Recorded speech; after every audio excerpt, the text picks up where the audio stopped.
Hello everyone, this is KD Sharma and you are watching your YouTube channel the RS campus, जहां पर आज हम time and tense की class 3 शुरू करने जा रहे हैं। अगर आपने अभी तक चैनल को सब्सक्राइब नहीं किया है तो चैनल को सब्सक्राइब कीजिए और वीडियो को अंत तक देखिए। अगर आपको वीडियो अच्छा लगता है तो वीडियो को लाइक कीजिए, शेयर कीजिए अपने दोस्तों के साथ, और अगर आपको कोई कन्फ्यूजन हो तो कमेंट करके ज़रूर बताइए। तो चलिए आज की क्लास शुरू करते हैं। तो आज की क्लास में हम पढ़ने जा रहे हैं प्रेजेंट कंटिन्यूस के बारे में कि इसका यूज कहाँ कहाँ होता है, क्या स्ट्रक्चर है। सबसे पहले देखिए, स्ट्रक्चर के रूप में आपको सबसे पहले सब्जेक्ट देखने को मिलेगा, इसके बाद में इज आर एम, इनमें से कुछ आएगा सब्जेक्ट के अकॉर्डिंग। उसके बाद में वर्ब की फोर्थ फॉर्म मतलब वर्ब की फर्स्ट फॉर्म के साथ आईएनजी आएगा, ठीक है। उसके बाद में आपका ऑब्जेक्ट आ जाएगा।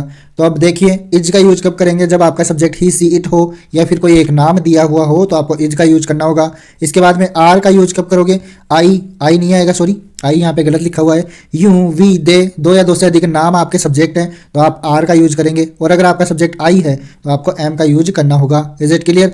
इसके बाद अब हम बात कर रहे हैं use of present continuous tense. इसके अलग अलग जितने भी रूल हैं सभी आपको एग्जाम्पल के साथ इस क्लास में बताए जाने वाले हैं, तो वीडियो को अंत तक जरूर देखना ताकि अच्छे से समझ में आ जाए। तो रूल नंबर फर्स्ट है, प्रेजेंट कंटिन्यूस टेंस एक्शन के लिए होता है जो बोलने के वक्त जारी हो। जब आप किसी बात को कह रहे हैं उस वक्त कोई एक्शन अगर जारी है तो उस समय हम किसका यूज करेंगे, प्रेजेंट कंटिन्यूस टेंस का यूज करेंगे। जैसे an action going on at the time of speaking. Is it clear. एक ही बात लिखी हुई है। आगे देखिए, अब यहाँ पर जैसे एग्जाम्पल देखिए, Ram is coming now, Ram अभी आ रहा है मतलब बोल रहे हैं, उसी समय कार्य जारी है। The girls are playing kho kho, लड़कियां खो खो खेल रही है। इस प्रकार she is writing her name on the blackboard, उस समय जब बात हो रही है तब वह ब्लैक बोर्ड पर अपना नाम लिख रही है। दे आर प्लेइंग, वे खेल रहे हैं जब बताया जा रहा है उनके बारे में। Vinay is playing cricket, your teacher is teaching chapter 5। ये सभी कुछ एग्जाम्पल है। अब आप इन कुछ शब्दों पर ध्यान दीजिए। जैसे आपको ये शब्द किसी सेंटेंस में दिखाई देंगे तो आपको वहां पर प्रेजेंट कंटिन्यूस टेंस का यूज करना ही करना होगा, अर्थात is are am plus verb की फोर्थ फॉर्म का यूज करना होगा। कौन से शब्द है, नाउ हो गया, at present, at the moment, this morning, currently, this evening. जैसे आप एग्जाम्पल के माध्यम से और भी अच्छे से समझ सकते हैं। एट प्रेजेंट लिखा हुआ है तो इज टीचिंग आएगा, यहाँ पर वॉज टीचिंग नहीं आएगा, ठीक है। वॉज टीचिंग, वर्ड टीचिंग ऐसे गलत हो जाएगा। यहाँ पर नाउ लिखा हुआ है, इसका मतलब अभी की बात हो रही है तो इज रीडिंग आएगा, ठीक है। प्रेजेंट कंटिन्यूस टेंस ही आएगा। और देखिए, और जैसे she is knitting a sweater at the moment आने का इज निटिंग आया है। यहाँ पर दिस मॉर्निंग लिखा हुआ है तो इसका मतलब यहाँ पर सब्जेक्ट दे है तो आर वाशिंग आ जाएगा।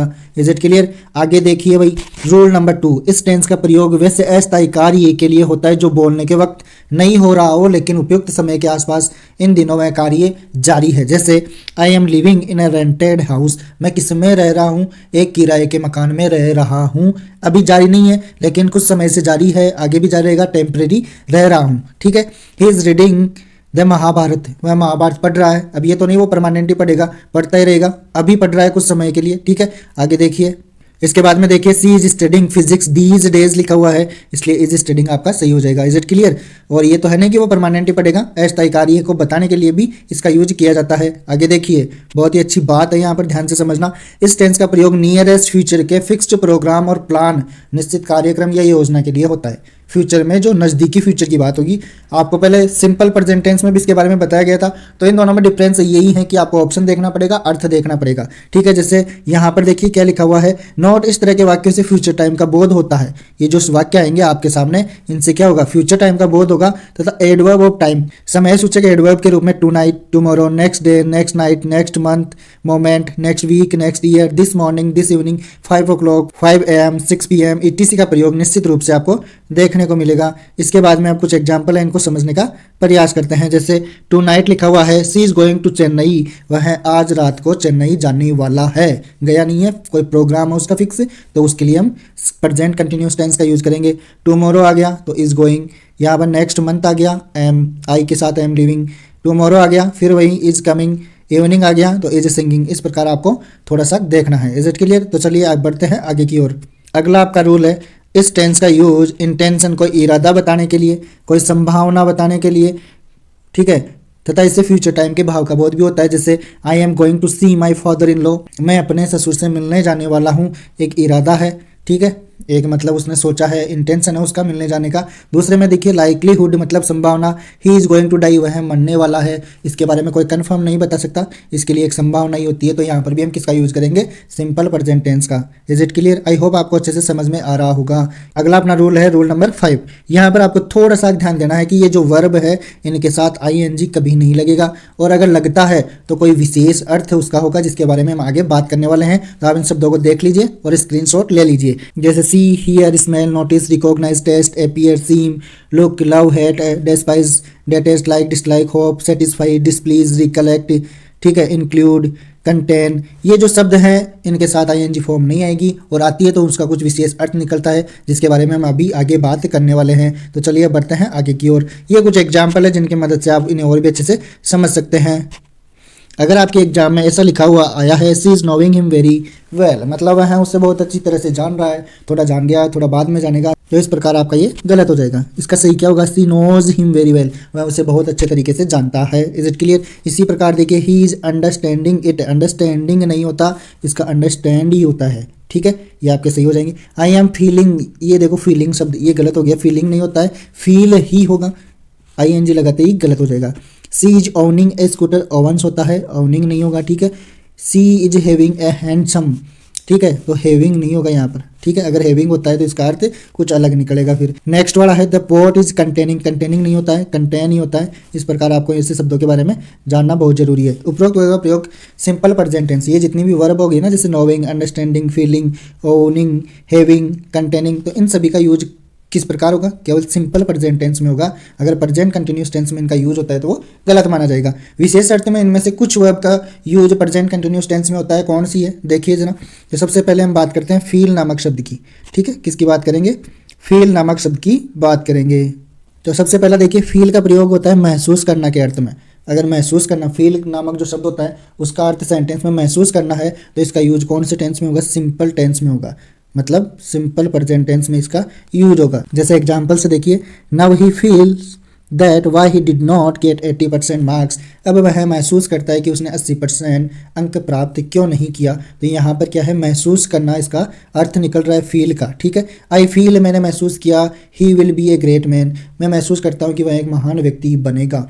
तो यहाँ पर भी महसूस करने का सेंस आ रहा है, इसका मतलब फील का यूज होगा, यहाँ पर फीलिंग का यूज नहीं होगा। आपको ये चीज़ समझ में आ गई। नेक्स्ट वाला देखिए, फील का प्रयोग सोचना या विचार करना के अर्थ में हो तो भी इसका यूज सिंपल प्रेजेंट टेंस में ही होगा, I feel you are right. लेकिन अब सुनो, फील के बाद adjectives angry, pleased, happy, sad, hot, ये सभी शब्द आ जाए, ये ठीक है, का प्रयोग सब्जेक्ट के इमोशंस या फिजिकल और मेंटल कंडीशन को बताने के लिए हो तो इसका प्रयोग सिंपल टेंस में होता है, लेकिन कंटिन्यूस टेंस में भी कभी कभी किया जा सकता है, जिसमें आप किसी बीमारी से उभरे हुए इंसान से बात करते हो उस समय। जैसे कि हाउ डू यू फील, आप कैसा महसूस करते हो, तो आई फील बेटर, ठीक है, इसको आप ऐसे भी बोल सकते हो, how are you feeling now, I am feeling better, ठीक है, ये किसी बीमार इंसान के लिए यूज किए जाते हैं। आई होप आपको समझ में आ गया होगा। चलिए बढ़ते हैं आगे की ओर। इसके बाद में देखिए फील का प्रयोग टच, स्पर्श और एग्जामिन, जांच करना के अर्थ पर इसका प्रयोग कंटिन्यूस टेंस में किया जाता है। जैसे स्पर्श करके डॉक्टर आपकी पल्स को देखता है कि वो चल रही है या नहीं, तो उस सिचुएशन में आपको फीलिंग नामक शब्द का यूज करना है। जैसे the doctor was feeling his pulse, तो पल्स की जब जांच की जाती है तो उस समय हम कंटिन्यूस टेंस का यूज कर सकते हैं, ठीक है, फीलिंग नामक शब्द का यूज कर सकते हैं, ठीक है। इसके बाद में फील फॉर का यूज कब होगा, कोई स्पर्श करते हुए किसी चीज को ढूंढने की कोशिश करते हो तब इसका कंटिन्यूस टेंस में यूज होता है, किसका, फील फॉर का। जैसे आप अंधेरे में हो और कमरे में किसी स्विच या किसी चीज को ऐसे टच करके ढूंढ रहे हो, तो उस समय आप कंटिन्यूस टेंस का यूज कर सकते हैं। जैसे she was feeling for the electric switch in the dark, अंधेरे में क्या ढूंढ रही थी, फीलिंग क्या ढूंढ रही थी, टच करते हुए इलेक्ट्रिक स्विच ढूंढ रही थी। तो इस प्रकार की सिचुएशन में आप फीलिंग नामक शब्द का यूज कर सकते हो। तो चलिए अब बढ़ते हैं आगे की ओर। इसके बाद में हम बात कर रहे हैं सी का यूज कभी किया जाता है। देखो सी का दो अर्थ होता है, सी का मतलब होता है मिलना और सी का मतलब होता है देखना, ठीक है। अगर देखने के अर्थ में आता है तो सिंपल टेंस में होता है, मतलब आईएनजी नहीं लगेगा अगर देखना का यूज हो रहा है। We see with our eyes, हम अपनी आंखों से देखते हैं, तो ये वाक्य आपका सही हो गया। लेकिन ये देखिए we are seeing with our eyes, तो ये गलत हो जाएगा। नेक्स्ट वाला देखिए, I see her singing in the bedroom, मैं उसकी सिंगिंग की जो कला है उसे देखता हूँ, कहाँ पर, बेडरूम में। तो इसका मतलब यहाँ देखने का अर्थ आ रहा है, तो ये सही हो गया और ये नीचे वाला आपका गलत हो गया क्योंकि सीइंग नहीं आएगा। किंतु सी का यूज मीट बाय अपॉइंटमेंट, मतलब मिलना के अर्थ में हो तो इसका यूज कंटिन्यूस टेंस के रूप में हो सकता है। जैसे he is seeing me today, तो यहाँ पर सीइंग का मतलब क्या हो जाएगा, मिलना, ठीक है, वह मुझसे आज मिल रहा है। इसी प्रकार his Elder brother is seeing the governor tomorrow, उसका जो बड़ा भाई है वो कल किससे मिल रहा है, राज्यपाल से मिल रहा है। तो मिलने के सेंस में अगर सीइंग नामक शब्द आ जाए तब तो ठीक है, लेकिन अगर देखने के रूप में आ रहा है तो गलत हो जाएगा। आई होप आपको ये कंसेप्ट अच्छे से क्लियर हो गया होगा। चलिए अब बढ़ते हैं आगे की ओर। अब बात करते हैं हियर। हियर का मतलब क्या होता है, सुनना। अगर सुनना सेंटेंस में सेंस आ रहा है तो कौन से सिंपल टेंस में बनाया जाएगा। जैसे I hear she is living for Patna, मैंने सुना कि वह पटना के लिए रवाना हो रही है, ठीक है। लेकिन अब देखो आई हियर लिखा हुआ है, मैंने सुना, आई एम हियरिंग, मैंने सुना, तो ये क्या हो गया, गलत हो गया, क्योंकि यहाँ किसकी बात हो रही है, सुनने की बात हो रही है। आई हियर म्यूजिक, मैं म्यूजिक सुनता हूँ, ये सही है।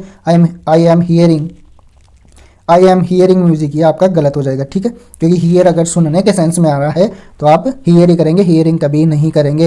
हियर का प्रयोग सुनवाई करना के अर्थ में हो तो इसका प्रयोग कंटिन्यूस टेंस में हो कर सकते हैं। जैसे द जज इज हियरिंग द केस, न्यायाधीश क्या कर रहा है, मुकदमे की सुनवाई कर रहा है, मतलब सुनवाई करने के सेंस में आप हियरिंग का यूज करेंगे और सुनने के रूप में हियर नामक शब्द का यूज करेंगे। Is it clear. और दूसरी बात, अगर आप ये पीडीएफ प्राप्त करना चाहते हैं तो टेलीग्रामा चैनल द RS कैंपस 7 को जरूर ज्वाइन कीजिएगा, जहां पर आपको फ्री में ये पीडीएफ प्रोवाइड करवा दी जाएगी, ठीक है। तो चलिए बढ़ते हैं आगे की ओर। अगला आपका शब्द है भाई थिंक। क्या है, थिंक का प्रयोग विचार रखना के अर्थ में सामान्यतः होता है, इस अर्थ में इसका प्रयोग सिंपल टेंस में होगा। आई थिंक, मुझे लगता है, ही इज़ राइट। यहाँ पर विचार अपना ओपिनियन रखने की बात हो तो आई थिंक ही होगा, थिंकिंग नहीं होगा। He thinks he has done well in the examination, मतलब उसे लगता है कि वह एग्जामिनेशन में अच्छा काम करेगा, या उसने अच्छी एग्जाम दी है, या उसने अच्छे से एग्जाम कंप्लीट कर लिया है, ऐसी कुछ बात है, ठीक है। लेकिन थिंक का प्रयोग संभावित चीज पर विचार करना, किसी चीज पर विचार करना पर अर्थ हो तो इसका प्रयोग कंटिन्यूस टेंस में होगा। कैसे, she is thinking to go to her village, वह अपने गांव जाने के लिए विचार कर रही है, ठीक है, या सोच रही है। तो विचार करने के संदर्भ में हम थिंकिंग का यूज करेंगे, अदरवाइज हम किसका यूज करेंगे, थिंक नामक शब्द का यूज करेंगे। इसके बाद में आपका शब्द आ रहा है एपियर। एपियर का मतलब होता है प्रतीत होना या मालूम पड़ना, सीम होना मतलब प्रतीत होना के अर्थ में सामान्यतः होता है, तो सिंपल टेंस में होगा, ठीक है। जिसके बारे में आगे देखिए एग्जाम्पल से और भी अच्छे से समझते हैं।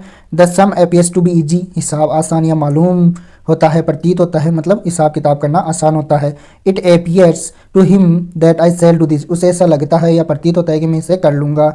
द सम इज एपियरिंग, अब यहाँ पर देखो एपियरिंग का मतलब प्रतीत होना या मालूम होना होता है, तो ये एपियर ही होगा, एपियरिंग होता है, ये गलत हो जाएगा। इट इज़ एपियरिंग टू हिम, तो ये देखो ये भी गलत हो गया, ठीक है। किंतु एपियर का प्रयोग प्रकट होना या किसी के सामने उपस्थित होने के अर्थ में होता है, इसका यूज हम कंटिन्यूस टेंस में कर सकते हैं। जैसे the moon is appearing in the sky, तो एपियरिंग चांद आकाश में दिखाई देता है, प्रकट हो रहा है, तो वहाँ पर हम एपियरिंग का यूज कर सकते हैं। प्रधान अभिनेता दर्शकों के सामने प्रकट या उपस्थित हो रहे हैं, तो उपस्थित होने के सेंस में हम एपियरिंग का यूज कर सकते हैं। इसके बाद में देखिए एपियर का प्रयोग प्रकाशित होना का संदर्भ में होता है, प्रकाशित किसी चीज़ को, जैसे they are appearing their new book, अपनी बुक को लॉन्च करना, पब्लिश करना, उस सेंस में भी हम एपियरिंग का यूज कर सकते हैं। When is his new book appearing, उनकी नई पुस्तक का प्रकाशित हो रही है, तो ये भी आपके सही हो जाएंगे। Is it clear. तो चलिए बढ़ते हैं आगे की ओर। अगला आपका शब्द है स्मेल। स्मेल का जनरली क्या अर्थ होता है, महकना, ठीक है, क्या अर्थ में होता है, इस अर्थ में इसका प्रयोग सिंपल टेंस में होगा। जब भी स्मेल का अर्थ महकना हो तो इसका कौन से में होगा, सिंपल टेंस में यूज होगा, ING वाली फॉर्म नहीं आएगी। द फ्लावर स्मेल्स स्वीट, ये आपका सही हो गया, लेकिन स्मेलिंग होते ही ये आपका गलत हो गया। Is it clear. लेकिन स्मेल का प्रयोग नाक से शब्द हवा खींचना, नाक को किसी चीज़ के पास ले जाकर उसे सूंघना, मतलब उसकी खुशबू लेना के अर्थ में हो तो कंटिन्यूस टेंस का यूज करेंगे। भाई देखो, he is smelling the flower, मतलब वह फ्लावर को नज़दीक जाकर नाक से सूंघ रहा है, ऐसी सिचुएशन में आप स्मेलिंग का यूज कर सकते हो, ठीक है। टेस्ट, इसके बाद में अगला शब्द कौन सा है, टेस्ट। टेस्ट का सामान्य जो अर्थ होता है स्वाद लेना या स्वाद देना, ठीक है, तो ये सिंपल टेंस में होगा।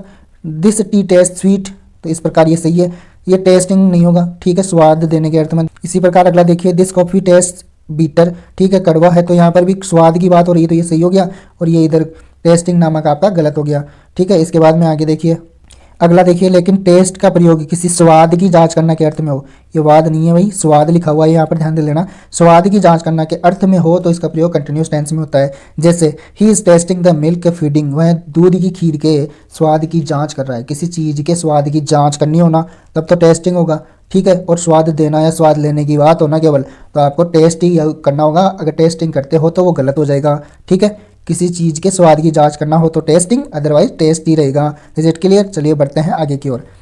अगला आपका शब्द है एक्सपेक्ट। एक्सपेक्ट का मतलब क्या होगा, प्रतीक्षा करना, अगर वर्ब के रूप में है तो, ठीक है, तो इसका यूज कंटिन्यूस टेंस में होता है। जैसे she is expecting a baby in September, वह प्रतीक्षा कर रही है एक बेबी की, बच्चे की, इन सेप्टेम्बर में। He is expecting his love letter, वह अपने प्यार की जो भी है उसको प्रतीक्षा कर रही है, उसका इंतजार कर रही है, ठीक है। तो ये हो गया आपका एक्सपेक्ट। इसका प्रतीक्षा करने के सेंस में होता है और इसका आईएनजी बनता है। ठीक है जी। इसके बाद में लुक का प्रयोग देखना, दिखना, निगाह डालना के अर्थ में सामान्यतः सिंपल टेंस में होता है। जैसे दैट गर्ल लुक्स ब्यूटीफुल, वह लड़की बहुत सुंदर दिखती है। ठीक है, लुक्स हो जाएगा, लुकिंग नहीं होगा। तो लुकिंग का यूज कब होता है देखो, लेकिन लुक फॉर तलाश करना, लुक इनटू ध्यान से समझना, लुक ऑन क्षण भर के लिए देखना किसी चीज़ की तरफ आदि का प्रयोग हो तो कंटिन्यूस टेंस में यूज किया जाता है। ठीक है, जैसे ही इज़ लुकिंग फॉर, देखो लुक फॉर लिखा हुआ है ना, तो लुक फॉर, लुक इनटू, ये शब्द आपको ध्यान में रखने होंगे। फॉर हिज हैंडकरचीफ, ठीक है, वह अपनी क्या ढूंढ रहा है, किसकी तलाश कर रहा है, रुमाल की तलाश कर रहा है। ठीक है, अगला देखिए, अगला नया रूल आ गया भाई। तो इसमें देखो इस टेंस का जो कंटिन्यूस टेंस है उसका यूज कंटिन्यू, इंक्रीज और डिक्रीज, लगातार किसी चीज़ में घटोतरी या वृद्धि हो रही है, हार्ड्स हो रहा है या वृद्धि हो रही है, तो उसका बोध कराने के लिए हम कंटिन्यूस टेंस का यूज करते हैं। जैसे हर हेल्थ इज ग्रेजुअली इंप्रूविंग, उसकी हेल्थ है जो स्वास्थ्य है वो धीरे धीरे क्या हो रहा है, इंप्रूव हो रहा है, अच्छा हो रहा है। द नंबर ऑफ ऑडियंस, दर्शकों की संख्या इज इंक्रीजिंग, धीरे धीरे बढ़ रही है या दर्शकों की संख्या बढ़ रही है। तो इसी प्रकार आपको भी यहाँ पर सब्सक्राइबर बढ़ाने हैं, तो इसलिए इस वीडियो को तुरंत शेयर कीजिए। और आपको फ्री, बिल्कुल फ्री क्या करवाई जा रही है, पीडीएफ भी प्रोवाइड करवाई जा रही है। ठीक है, तो चलिए अब आगे देखिए, आगे क्या है, आपको वीडियो को लाइक करना है, शेयर करना है और चैनल को सब्सक्राइब भी करना है। तो और इस प्रकार आज का अपना ये सेशन कंप्लीट होता है। मिलते हैं अगले वीडियो में, तब तक के लिए टेक केयर, बाय बाय।